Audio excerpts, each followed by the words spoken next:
The crystalline halls of the celestial court had never witnessed such silence. Leo stood frozen, his neural implant flickering with confused signals as Queen Bella's arms wrapped around him, her platinum exoskeleton pressing against his weathered traveler's suit.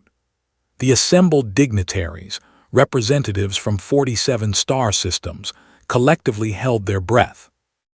Leo had arrived on the orbital palace of Zenithia merely 3 hours ago, his small cargo vessel docking among the 1,000 gleaming ships that orbited the artificial moon. He was nobody, a freelance data courier carrying encrypted information across the galaxy's trade routes.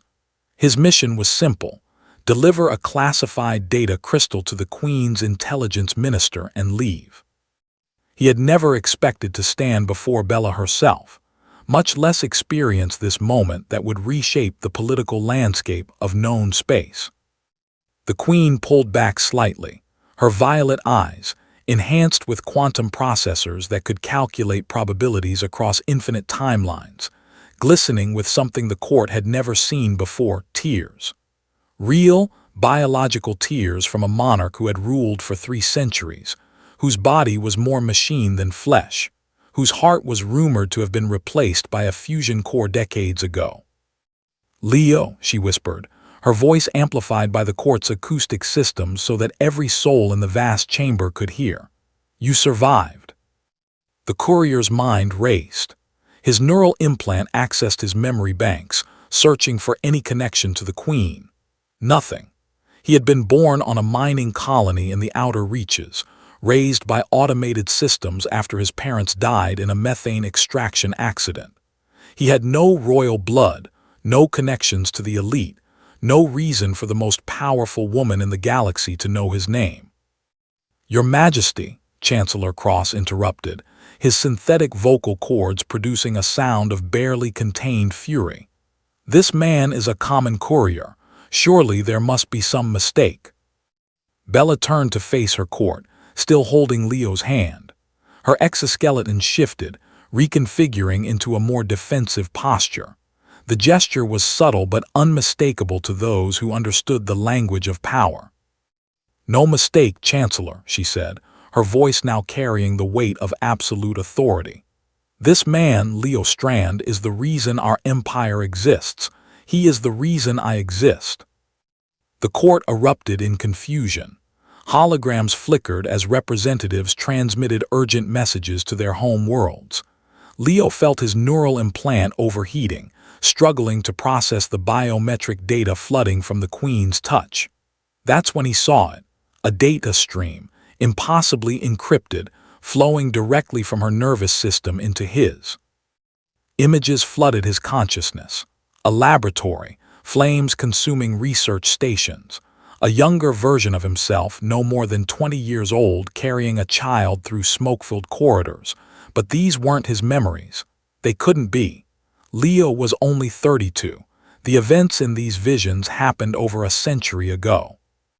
"I don't understand," Leo managed, his voice barely audible. Bella smiled, a gesture that seemed alien on her usually stoic face. "You wouldn't. The temporal shielding I placed on your consciousness was designed to protect you from causality paradoxes. But now that you're here, now that the loop is closing, I can finally tell you the truth." She released his hand and addressed the court, her words carrying across subspace channels to every corner of the empire. 147 years ago, the Zenithian Empire faced extinction. A quantum plague, engineered by our enemies, was destroying not just our bodies but our very existence across all timelines. Our scientists developed a desperate solution: send a consciousness back through time, into a body that could carry the cure forward into our present. Leo's hands trembled. The data crystal in his courier bag suddenly felt impossibly heavy. "You chose me?" he asked. "No," Bella replied. "You volunteered. In the original timeline, Leo Strand was my chief of temporal research. When we discovered that only an unenhanced human consciousness could survive the journey back, only one person had both the knowledge and the courage to make the sacrifice. You erased yourself, Leo. You jumped back 150 years into a cloned body, with no memories of who you were, carrying encoded information in your very DNA. The court remained silent, but Leo could feel the weight of thousands of eyes upon him. His neural implant was now displaying fragmented data, pieces of a life he had lived but couldn't remember. Research notes, equations for temporal manipulation, and most shocking of all, personal logs showing him and Bella, not as queen and subject but as colleagues, friends, perhaps something more. The data crystal you carry, Bella continued, contains the final piece of the cure. But more importantly, it contains your original consciousness, the memories of who you were. I've waited 147 years for you to arrive, tracking your life from birth, ensuring you survived, guiding you subtly toward this moment. Chancellor Cross stepped forward, his metallic face contorted in what might have been concern or calculation. Your Majesty, if what you say is true, restoring his memories could create a causality loop that destroys us all.